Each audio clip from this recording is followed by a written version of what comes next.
It was a normal drive until the insectoids showed up.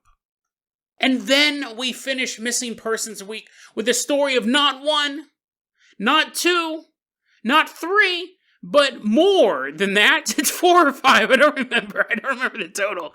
But we end Missing Persons Week with a whole bunch of missing people. People waving goodbye to their family and then disappearing into thin air. A man going out to get some water from a well is never seen again. If you can disappear in front of a dozen witnesses, you have to ask yourself, is any place safe? Find out today on Dead Rabbit Radio.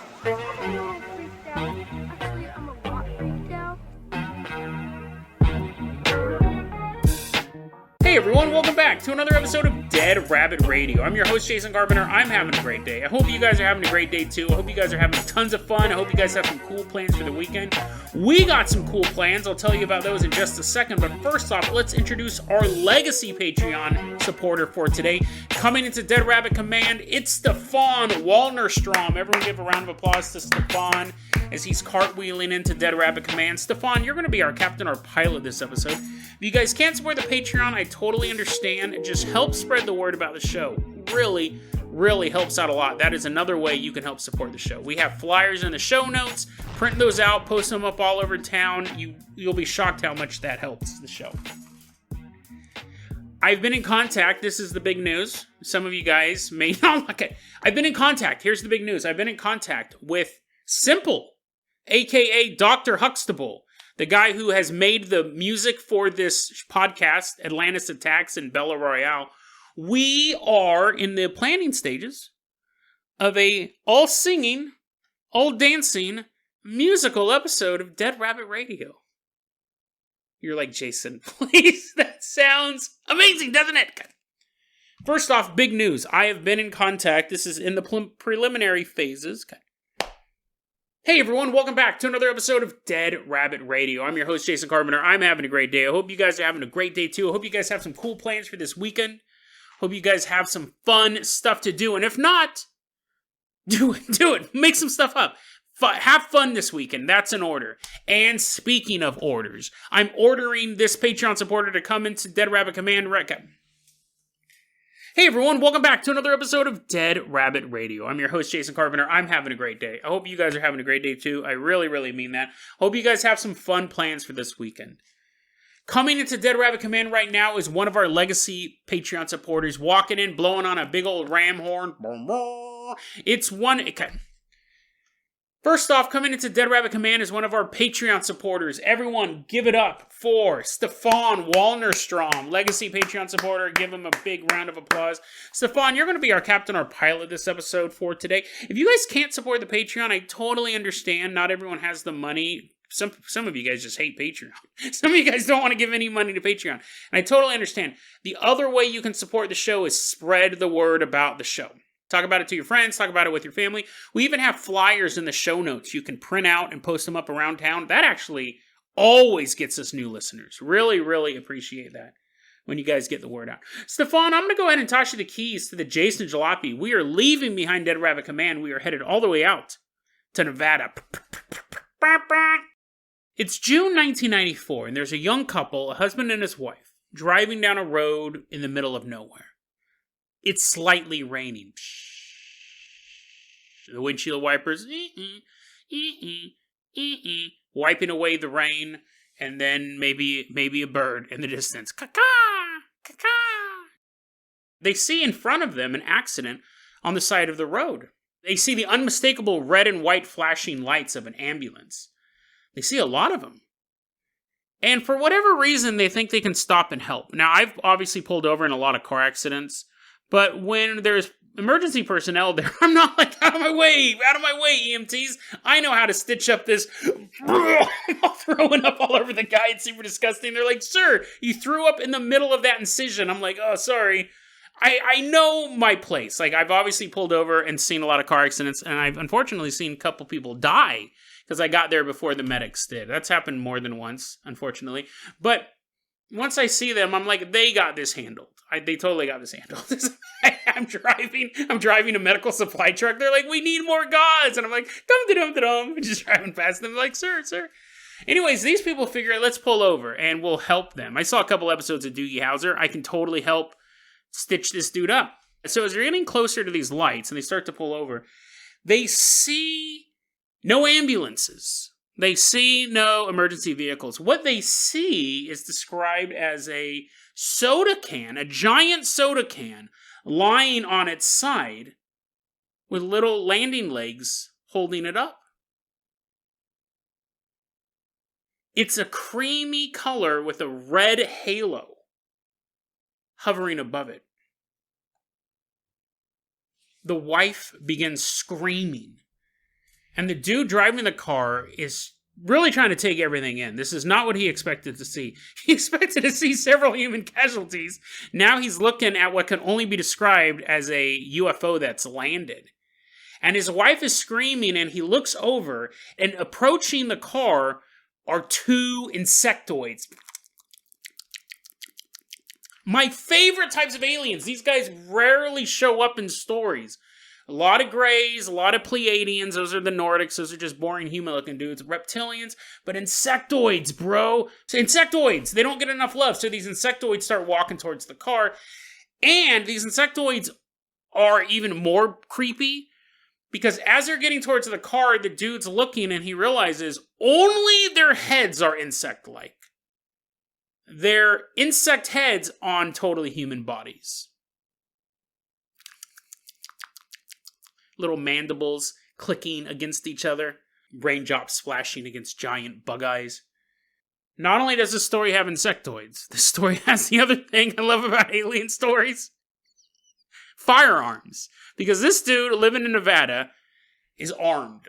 And as he sees these two insectoids coming towards him, these insect heads, and they're just human bodies wearing these jumpsuits, he pulls his gun out and just starts shooting at them.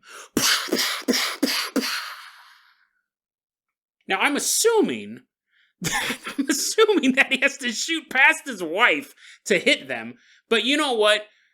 She can get her hearing checked later. She can go to the ear doctor and get some hearing aids put in because listen, it's man against alien, and your eardrums might be a casualty in this war.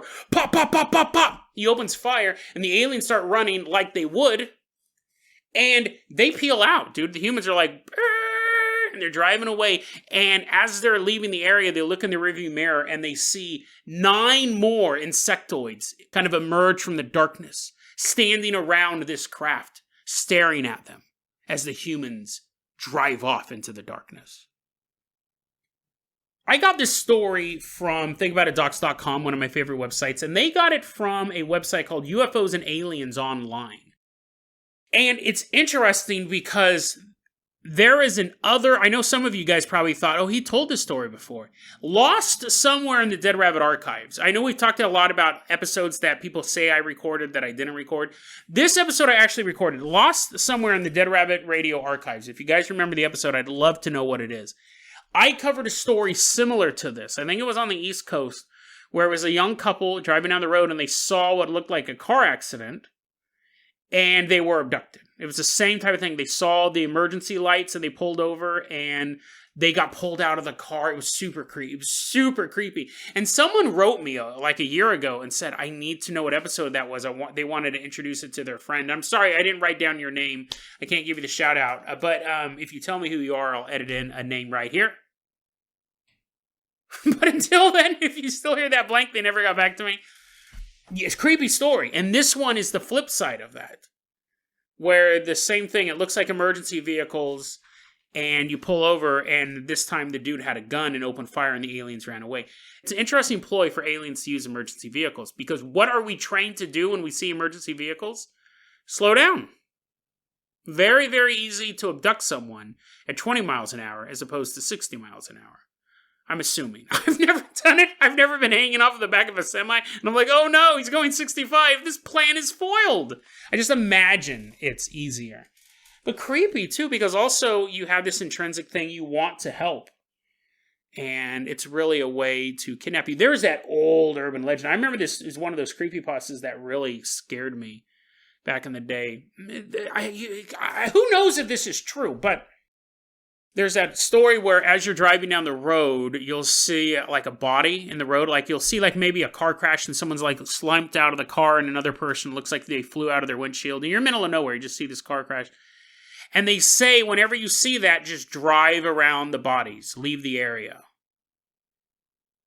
Because you're like, Jason, are you really telling me you see all these bodies in the middle of nowhere? This guy's like, help me. If not me, help my child. They're still in the car. That got dark. Don't help them, because the idea, this urban legend I've heard is this. You don't help the bodies. The one guy thought it seemed weird. He just had to drive around the bodies. And then as he was driving away, he saw a bunch of people get out of the bushes nearby. And the two bodies on the ground, they stood up and they walked away. So the idea was they were going to get attacked by Satan worshipers. Now, I don't know if that's true. It sounds true, right? It sounds super spooky. I guess there's a difference between true and super spooky. It sounds super spooky, though. Because there is this thing about killing Good Samaritans. Ted Bundy did it. A lot of times he'd say, hey, my arm's in a cast. Can you help me move my bike? And then the women who would help him put the bike on the roof rack on the hood of his car, those are the women he killed. He didn't kill the people who are like, ew, you're gross. Broken arms? That's lame. I only talk to men who have all their bones working.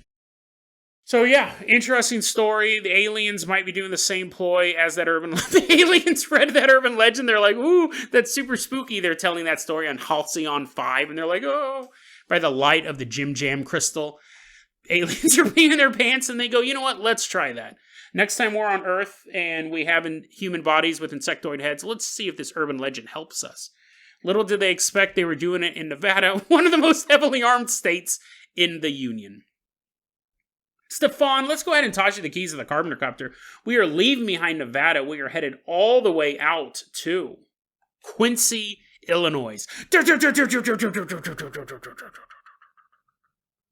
This is the story or series of stories I teased on Monday's episode and ran out of time. And we're tackling it now. This will be a really interesting way to round out the week of Missing Persons Week. It's November 1878. Some guy's like playing the fiddle. It's old-timey music. There's like a dude with a banjo, and he's like, it's old-timey times. It's 1870. Well, it's modern day to us. It's modern day. It's November 1878 to us. But in Quincy, Illinois, it's just a quaint little town. And he puts his banjo down, and he goes, well, that's what everyone believed. Before the story of Charles Ashmore, and he winks, he gives you a wink, he puts his hand on your knee. He's like, would you like to know more about Charles Ashmore? He starts massaging your thigh. I thought you would. Bink! And he snaps his fingers, and now we're standing outside of this farm. And Charles Ashmore is a 16-year-old boy. And he's like, you know what I need to do for the family? Get water. Because we're all super thirsty. The mom's dying of dehydration. You know what? That's my job. I'm going to go down to the spring to get some water. And everyone's like, bye, Charles. And they're like waving to him as he's walking to the spring. They're watching him walk away. Which makes no sense. And that's going to be a common thing with these stories. You're like, huh? There's a lot of little details that you go, what? Like, how bored are you? When's the last time someone goes, hey, I'm going to take out the trash? And you're like, I'll watch. They're like, what? And you're like standing outside the door, and they're like, huh? What's going on? They're making sure you're not having sex with those garbage bags like that weirdo in Britain. And you're like, well, you're like, dang it, I wanted to have sex with this garbage bag. And you're walking away, you throw it away, and then they're watching you walk back. You're like, a job well done. Who watches people do chores? That's so bizarre. But anyways, Charles Ashmore, it's 1878. What else are you going to do? You don't have Netflix, so you just watch people do stuff. He walks out there, and he goes to get the spring water, and they're just standing on the porch, playing with the banjo. But then, like, a couple hours pass, and the guy hasn't returned. He's just going to the spring to get some water. So the dad and the oldest daughter, Martha, go, we better go out there and see what's going on. He might have fallen into the spring. So they're walking out there, and they actually see his footprints in the snow. It's November, it's 1878, so it's snowing.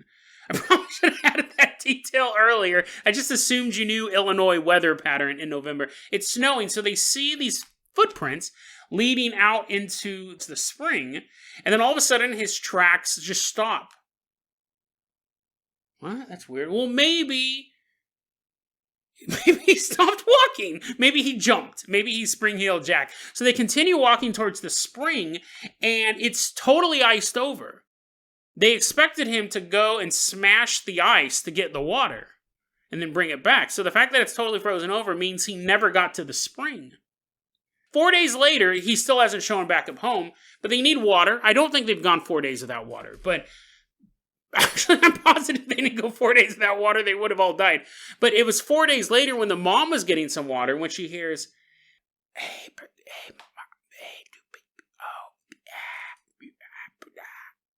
Shimona. And they're like, the mom's like, what's Shimona? What does that mean? And she can clearly hear her son's voice. She can't hear what he's saying. Shimona, come on. Yeah. Yeah. So it makes no sense to anybody, right? But she can clearly tell that it's Charles. So she goes back home and she goes, you won't believe what happened to me at the well. I heard Charles talk about the man in the mirror. I heard him talking about making the world a better place, but it has to start with ourselves. And they're like, what? You've clearly gone insane. You need to drink more water. You haven't drinking any water in 4 days. She's like, listen, no, I have been drinking water, and I'm not going insane. I can hear our son. He's speaking gibberish. Now, the family thinks she is nuts, but they also start going out to the well, and they start to hear, ow, I don't know why I'm making Michael Jackson noises. The point is that it's making no sense. They're like, what is a smooth criminal? This doesn't make any sense. Is Annie okay?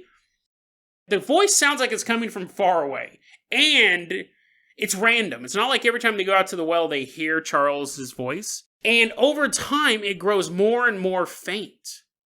Until eventually, by midsummer, the voice is heard no more. Now, I found this story from a list of missing people stories from The Sun. Now, I found that story. I was reading a list of missing people from The Sun, which is a British tabloid. It doesn't have the most verifiable news, right? But I read that story and I'm like, that's so bizarre. Someone goes missing, but it's right in our wheelhouse, right? Right in the Dead Rabbit Radio lore. This is something we'd look at. And then I found more information on it on ghostlyworld.com and earthchronicles.com. And I was like, oh, it's really interesting stuff. But as I continued to look into the story of Charles Ashmore, I found the story of David Lang. Stefan fired up that Carpenter copter. We're headed to Sumner County, Tennessee. It's September 23rd, 1880. And David Lang is walking through a field, and his wife is watching him. Go ahead and rewind 5 minutes to hear my rant about why people watch other people. He's walking into his field. His wife is watching him. And their kids, George and Sarah, are playing in the front yard. Just then, 3 other people ride up on their horses. They're coming to visit David Lang and the family. And all of a sudden, Mrs. Lang lets out a blood-curdling scream. As she's screaming, the men who just rode up are frozen in place.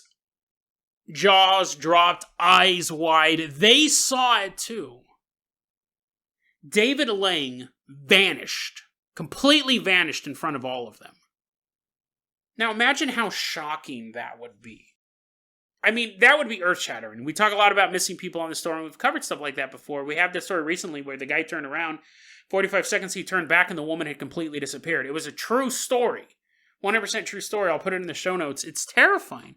This happens right in front of them. He just disappears. They think, sinkhole. They go check. There's nothing there.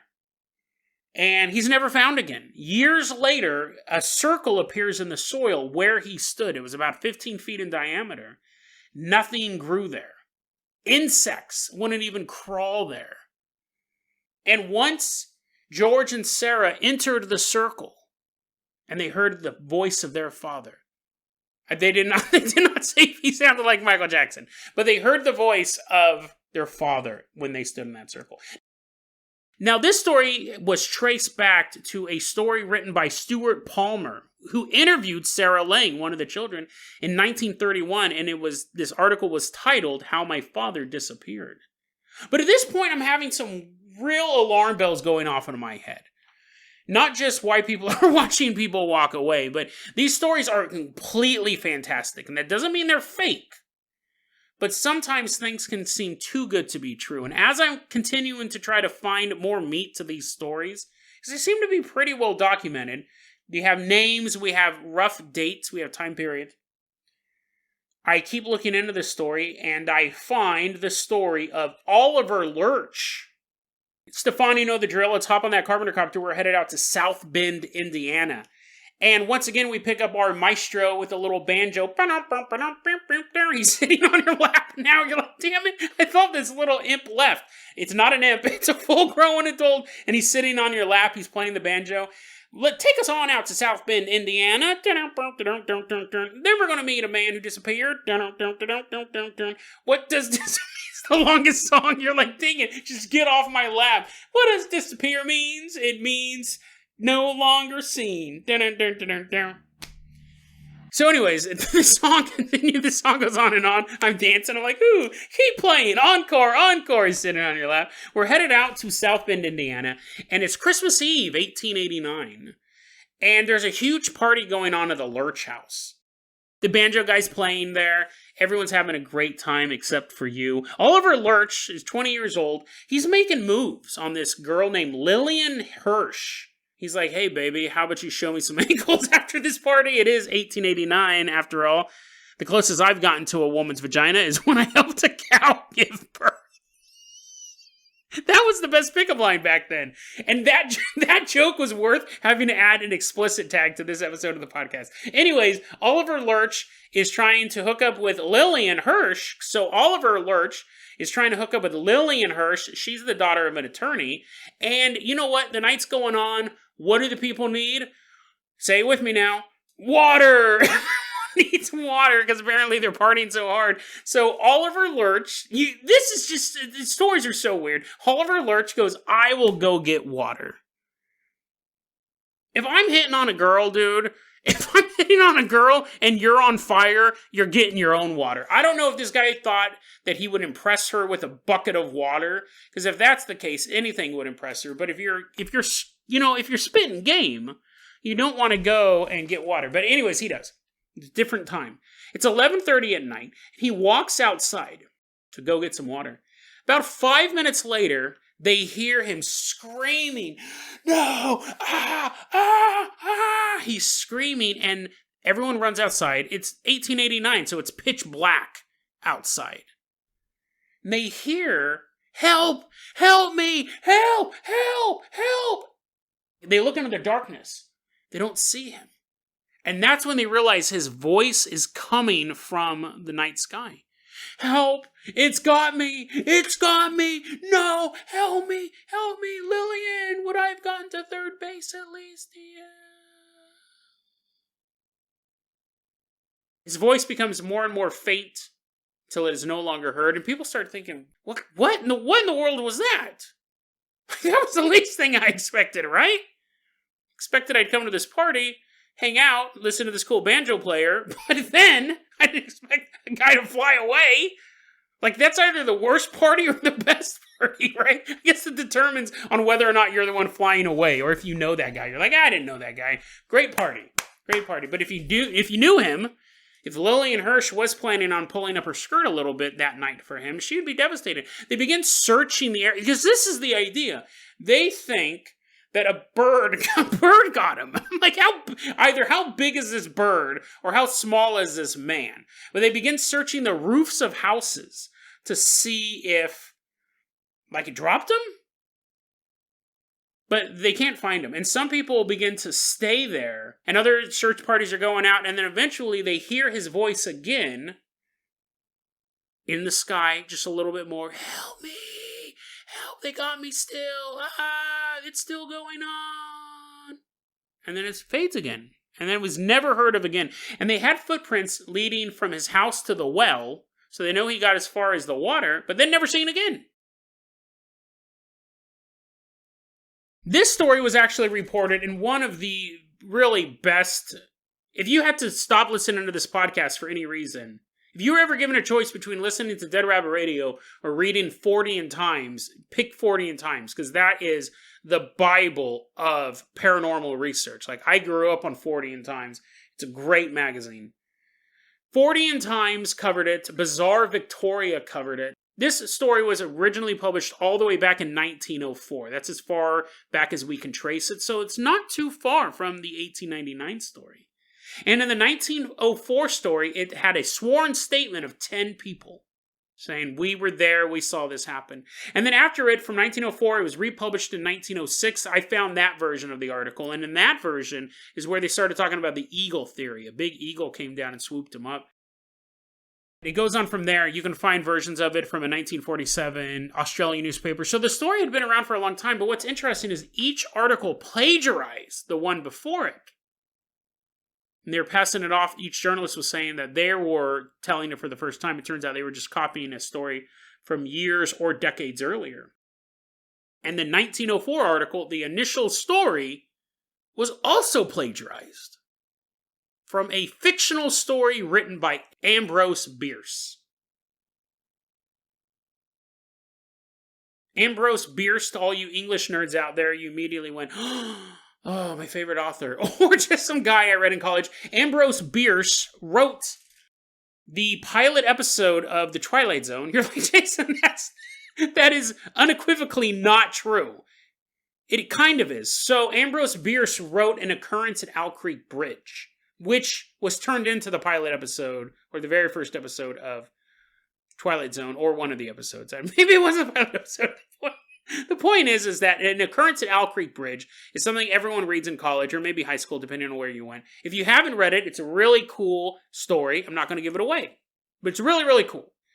And it was one of those stories that I will admit kind of went over my head, and my English teacher had to explain it to me, and then I went, whoa, dude! Oh my god, it's totally awesome! It's a really good story. Ambrose Bierce is an old-timey author. He wrote lots of stuff, and you do study him in English classes in America. But at the time, he wrote so much horror. I didn't know this. He wrote so much horror that he was considered alongside the ranks of Poe and Lovecraft. He wrote some really, really creepy stuff. He wrote the story. He wrote the story of the missing person disappearing into the night sky. And I'm looking into this and I go, well, that's weird. So it's a known fictional story that's being published, even by 40 Times, is publishing these stories as if these are weird events. Like, isn't this wacky? And then it turns out, as I'm researching this more, he wrote the story about Charles Ashmore, the very first story that we covered. The guy going to the spring to get the water and then just disappearing. Was a short story written by Ambrose Bierce. This isn't an obscure author. But he wrote these creepy stories in old-timey times. And over the course of history, they've been absorbed into the paranormal world. He wrote another story called An Unfinished Race, and which also popped up in a bunch of my research. It was not listed as a fictional story. He wrote a story. I'd come across this in list of weird disappearances. There was a guy who ran a race. He's running with a bunch of other people, and he tripped and then disappeared in front of all the spectators, in front of all the runners. He tripped and fell into nothingness. It was called An Unfinished Race. That story also gets reported in the world of the paranormal.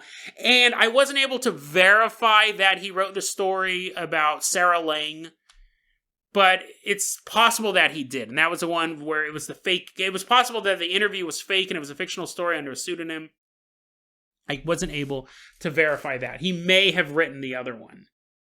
So you're like, Jason, so that's interesting because we know you don't cover creepypastas. I don't cover creepypastas. So why would you tell us 4 stories that were fictional? That you knew were fictional? Because of the way everything ends is why. Like, as themselves, those are interesting stories. It turns out they're not real. They are reported as real, though. Most creepypasta is reported as creepypasta. That term is used to signify this is not true. But these stories are reported in mainstream paranormal publications. And while I was researching them, I was thinking, this seems so good to be true. I'm finding these like this, and there's constantly these lists that'll list multiple of these. But I was able to trace at least 3 of them back to Ambrose Bierce. The reason why I wanted to talk about them, one, is because people do confuse them. But then, of course, right? Of course, this is the way the story ends. On December 26th, 1913, we're back to this is 100% true. This is not a fictional account. This was reported in actual newspapers. In December 16th, 1913, Ambrose Bierce himself disappeared without a trace. Now, there's different versions of what may have happened to him. Because, again, this was a famous author, and he's studied today for his impact on English literature. He's not some obscure guy. So historians, English professors want to know what happened to this guy. There's some theories, but he just vanished. Some people believe that he got shot in Mexico. Other people said, no, he never even went to Mexico. Some people say, no, that's not true. He never was in Mexico. Around that time, he should have been on a tour of a Civil War battlefield. So we don't even know where he was in his final days. We do know, though, that he just disappeared without a trace. The reason why we say December 26, 1913 is that is the date on the last letter he ever wrote. The last letter he ever wrote was dated December 26, 1913, and he states in the letter, quote, "As to me, I leave here tomorrow for an unknown destination." So he seemed to have a motif in his stories. He seemed to like to write these short stories about people just vanishing into thin air. And it's interesting that he himself vanished into thin air. Did Ambrose Bierce end up making himself the star of his last story?